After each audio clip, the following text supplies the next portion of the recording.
इसके लिए मैंने ये सोचा है, तो किसी न किसी तरीके का जनता के सामने जाना चाहिए, जनता को बुलाना चाहिए कि भाई आप जागृत रहो और ये आपके बिल्डिंग जो गिर रही है और जो पहले गिरी है उसके बारे में आप कृपा करके मेरे पास आओ, तो मैं आपका ये पूरा काम उठाने के लिए तैयार हूँ। क्योंकि अभी कोई भी मेरे सज्जन नहीं रहा है, कोई भी पार्टी का आदमी मदद करने के लिए तैयार नहीं है, कोई भी संस्था हमारे उल्लासनगर के आगे आने वाले नहीं है, क्योंकि लीडर लोगों ने पूरा विश्वासघात कर दिया है। विश्वासघात होने के विचार से किसी को भी विश्वास नहीं आता है, तो ये उल्लासनगर का चाहे महाराष्ट्र के शरणार्थियों का कुछ तदारक होगा।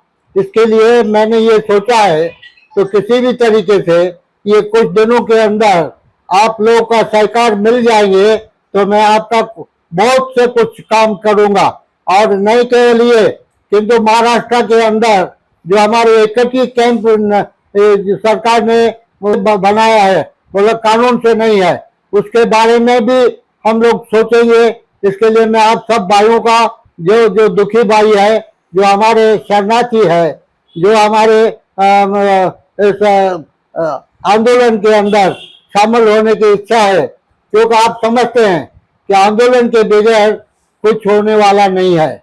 ये सरकार सुनने वाली नहीं है, सरकार बताने वाली नहीं है। इसके लिए मैं आपको विनती करूंगा कि ये सब जो है मैं आपको बताना चाहता हूं। तो 9 अगस्त 2010 को एक रेजोल्यूशन पास करवाया था जो ऑन रिकॉर्ड है, जिसमें महाराष्ट्र के गवर्नमेंट के कलेक्टर उनके अंदर ये मीटिंग हुई थी, जिसमें पास किया है। जो मैंने 2 मुद्दा कुमार आलानी को शीतल दास के थ्रू बैठ करके जो दिया था, जिसमें एक ये थे कि शहर के अंदर कानूनी जो बिल्डिंग बनेली है उसको ऐसे से चार्ज दिया जाए जैसे वो खुद अपने मालिक पे नहीं बनाए। अभी आप देखो 2010 का अभी तक कोई फैसला नहीं हुआ है, कोई बातें नहीं करने के लिए आए हैं। कुमार आलानी के साथ मिलकर के जो भी बातें हमने उठाया है उसमें ये इमारतों के और 2005 तक जो पास किया है उसके अंदर भी कोई गवर्नमेंट ने ठोस कदम नहीं उठाया है। हम गरीब आदमी होकर के बेलावार्थ बना करके हम लोगों को सरकार भिटका रही है। ये कितनी शर्म की बात है। सरकार को सोचना चाहिए कि हम अपने पूरे सिंधु देश देकर के आया, अपना जायदाद छोड़ करके आया, अपने मातृभूमि छोड़ करके आया, आपके इस शरण में आकर के आपके ऊपर नहीं पड़ा है। हम अपनी मेहनत के साथ, उद्यम के साथ हमारे बुजुर्गों ने काम किया और हमारी जिंदगी के आगे कदम बढ़ाने का कदम बढ़ाया है। तो आपके ऊपर से कोई भी जवाबदारी जो थी वो पास नहीं किया है, उसके अंदर हमारे जनता जगड़ रही है। अभी तो ये मैंने आपको बताया कि खाली हमारा तो पास है, पैसा क्या नहीं, किंतु जो 2005 तक आए हैं उसको रेगुलाइज करके उसके तरीके, उसको कानूनी तरीके से हक वास्ता देना चाहिए। ये पास कह रहा है हमारे पास। सभी सरकार के ऊपर ये बात करने के लिए कोई भी लीडर आगे आने वाले नहीं है। आपने देखा है तो जो लीडर लोग बोल के गए बनाया, हमारे को बनाया, आज वो लीडर लोग क्या बोल रहे हैं, क्या कर रहे हैं। अरे हमारे को शर्म आता है बोलते बोलते हुए। तो हमारे बुजुर्ग लोग उन लोगों को खाने पीने के लिए बुलाते हैं, ऐसा शर्त के लिए बुलाते हैं, किंतु हमारे जिंदगी के बारे में, हमारे आगे के बारे में, हक वास्ते के बारे में, विकास के बारे में कोई भी आज लीडर बोलने के लिए तैयार नहीं है।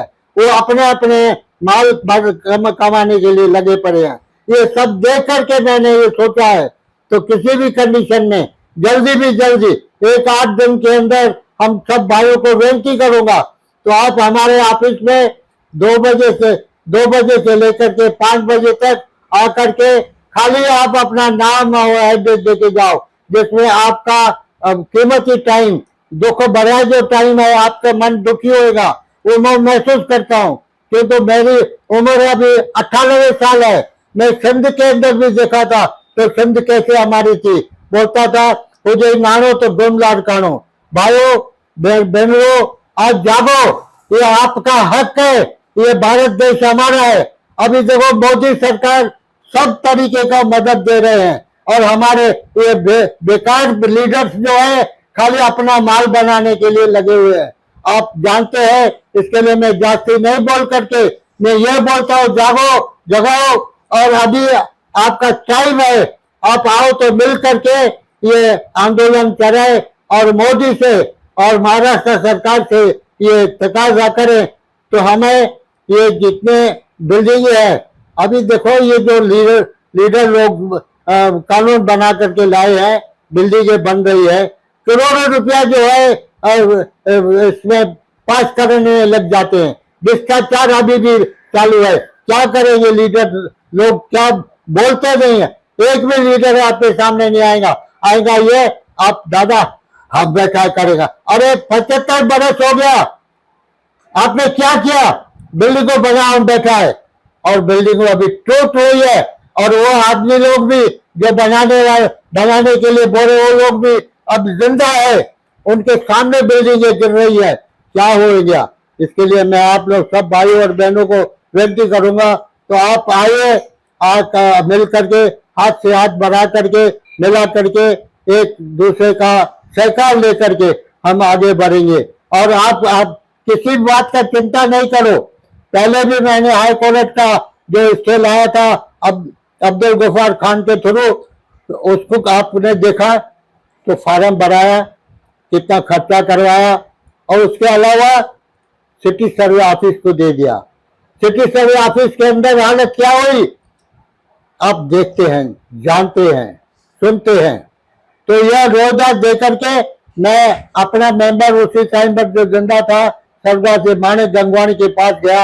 हम बोला आप इधर 4 नंबर में रहते हैं, ये देखो क्या कंडीशन है, सिटी सर्वे ऑफिस में क्या रिश्वत है। बोला दादा 5 मिनट में आपके सामने उस आदमी को बुलाता हूँ। मेरे सामने जेसवानी को बुलाया, सतराम दास जेसवानी को बुलाया, जो उधर का एनसीपी के चुने हुए मेंबर था। उसने बोला बात बरोबर है, हम भी महसूस कर रहे हैं। तो उस बेचारे ने 2 टाइम भूख हड़ताल किया। क्या हुआ, इसके लिए हमने ये मांग की है, जो पास किया है तो एक अलग हमारे को ऑफिस जो विकास का जानू हो, और उसको अच्छे कमेटी मेंबर भी दो, और जगह जो बीच मैदान पर रहे, बीच उल्लासनगर के अंदर है, जो पब्लिक को तकलीफ नहीं पड़े। अभी रोका हुआ जो है रेट क्या करना चाहिए। अरे भाइयों बहनों, हम लोग सब छोड़ करके आया, क्या लिया सरकार से आपने, क्या इम्तियाज दिए है। अरे हमारे भाई मर रहे हैं, बेटे मर रही है, शहादत होती है। ये रोजगार दे करके मैंने गुरुदास को फोन किया। गुरुदास बोला तो अभी मैं अजवानी बोला तो मैं मीटिंग में बैठा हूं, मैं भूख हड़ताल करूंगा, मैं ये होगा, मैं देखता हूं। अभी तक देखते रहे। ये लीडर्स बड़ा बड़ा नकाब देंगे, बड़े बड़े बातें करेंगे, क्योंकि बिजनेसमैन है ना, धंधे करने वाले लोग हैं। ये गरीब लोग के लिए कोई सोच नहीं सकते, अपने लिए सोचेंगे। लोग जो है कुछ भी दाद फरियाद नहीं हुआ है। आज जमाना बदल गया है। आज पूरा महाराष्ट्र के अंदर देखो हालत यह गंभीर हो गई है।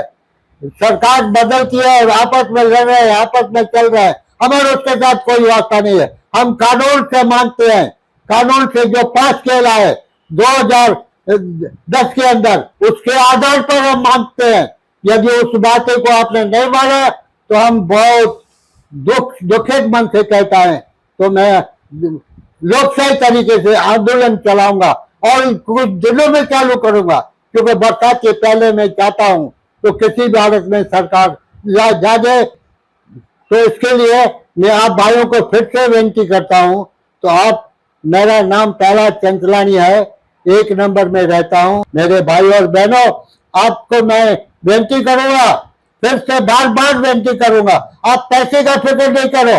हम कोर्ट में गए थे, हाई कोर्ट का भी रिट पिटीशन है, वो भी सरकार के सामने लाऊंगा। ये क्या हो रहा है, 4 नंबर में हमारे जेसवानी ने भूख हड़ताल की, क्योंकि नाटक था, फालतू आदमी था। उस बेचारे ने अपने 2 टाइम भूख हड़ताल की और सरकार ने क्या किया। तो ये सब बातें मेरे दिमाग में है। मैं चाहता हूं तो आप लोगों की सेवा के अंदर हम आपका विश्वास लेकर के हम आगे बढ़े, और आगे बढ़ करके ये टाइम है, बरसात के पहले हमें इसका चाहिए, बरसात के पहले हमें इसका इंतजाम चाहिए, बरसात के बाद नहीं होगा। अभी बरसात के पहले ही हमें जागृत होना है। आप कृपा करके हमारे ऑफिस में आओ, खाली आप अपने हाथ में अपने एड्रेस, नाम एड्रेस लेकर के मेरे हाथ में देके जाओ, जैसे मैं आपका नाम रजिस्टर पे लाऊं। आप खाली हिम्मत रखो, विश्वास रखो। ये विश्वासघाती लोगों के साथ आपका विश्वासघात हुआ है। मैं विश्वासघात नहीं करूंगा, मैं अपने जीवन दे दूंगा, किंतु विश्वासघात नहीं करूंगा। मैं ये आपको वचन देता हूं। मैं सिंधी सपूत हूं, मैं आपका एहसास महसूस करता हूं, आपका दुख का बात मैं महसूस करता हूं। आज हमारे बुजुर्ग लोग जो जाकर के लीडर लोगों के बगीचे में जाकर के ये खाना पीना करते, ये छोड़ो, ये नशों में आराम जाएंगे। हमको ईमानदारी का सूखा रोटी वो भी पसंद। मैं कितना टाइम जेल में गए हैं, कितना टाइम आंदोलन चलाया, अभी हमारा एक भी सज्जन नहीं है। टेक्चर मीरपुरी चला गया, लोकतंदाज चला गया। प्रहलाद आडवाणी को याद करो, प्रहलाद आडवाणी को याद करो, जो हमारे ग्रुप का इंचार्ज होकर के हमारे शहर का कितना सुंदर बनाया, कितना मस्त बनाया। अरे हीरा घाट के अंदर आपको मैं याद दिलाऊं, अंतर जल रहा है हमारा।